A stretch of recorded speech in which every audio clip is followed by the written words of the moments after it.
Do you want to watch a YouTube video? Yeah, the pineapple. Hello, boys and girls. Today, we're going to be visiting Vise Repair for Kids. Something you can do with your mommies and daddies.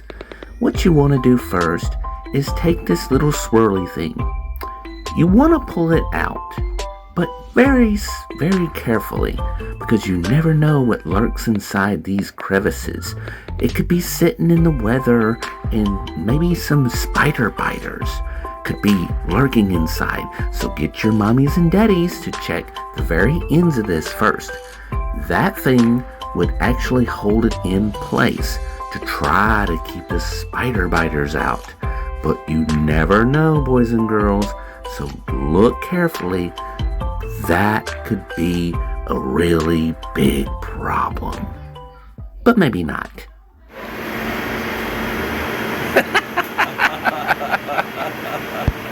Alright, what's up YouTube fam? Check it out guys, I'm going to turn this into a tutorial video on how to repair a damaged vise. Now, the reason I'm starting at this level here, at this stage in the process, is because basically I don't know what the fuck I'm doing, and this is my first time doing one of these type vices. So I want to tell you where I'm at so far and where I started from.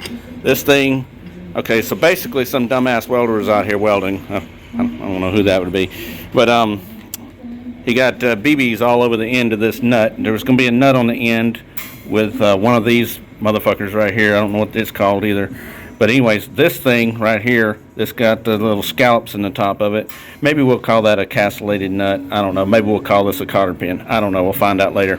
But anyways, had BBs all over the end of it, and trying to get it off was a, yeah. And I'm telling you, she tight. I had to get Arnold Schwarzenegger from Conan 2 to come out here and get this mug loose. Get these off, get your washers off, and you unscrew it. Get Conan over here to unscrew this thing because, you know, they put too much heat and everything else on it. So it doesn't look like it's bent, but you basically just got to screw it till it comes loose, then everything's loose. So this rides freely. That's good. Wonderful.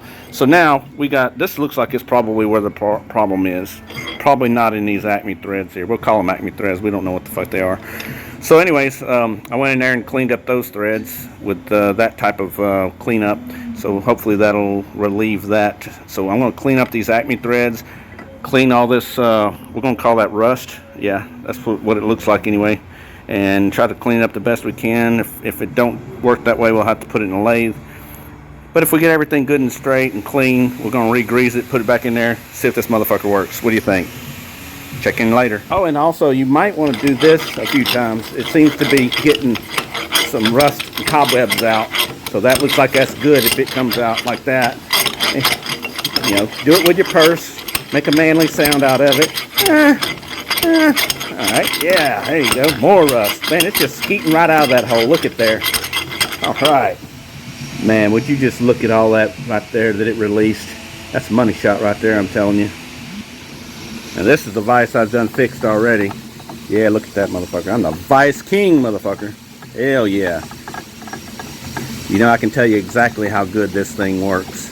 As fuck. Don't pay no attention to these welding machines. I don't know anything about those.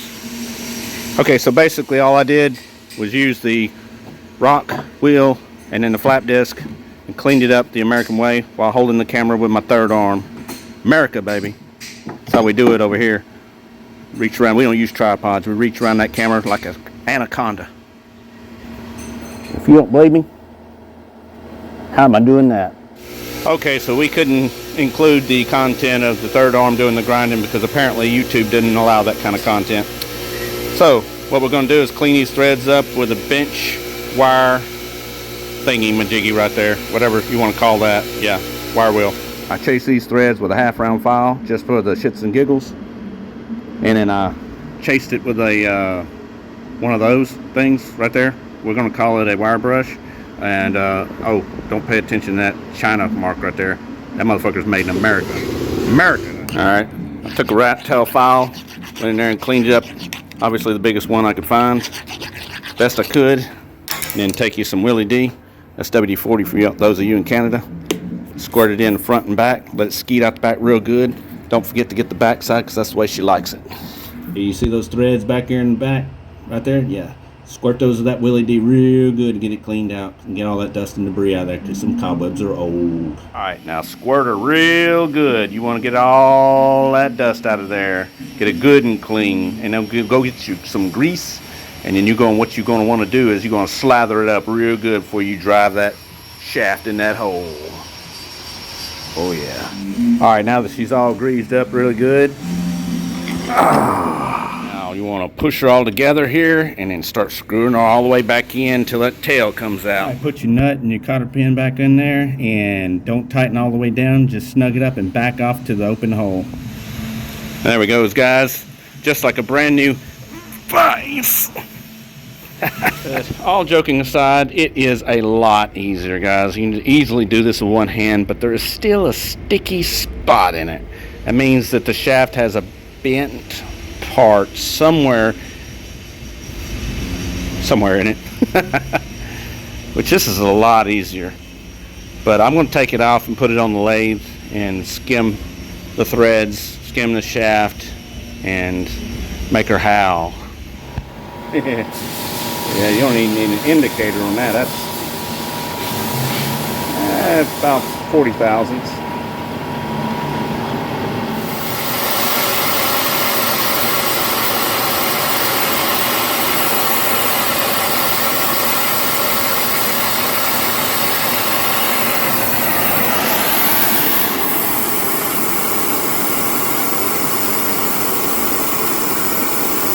Oh, yeah.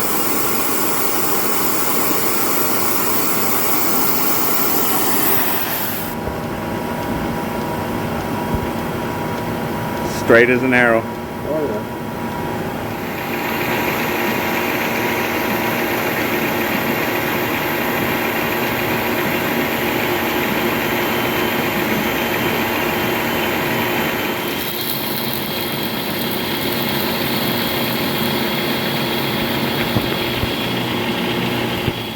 Oh man, now it is so easy.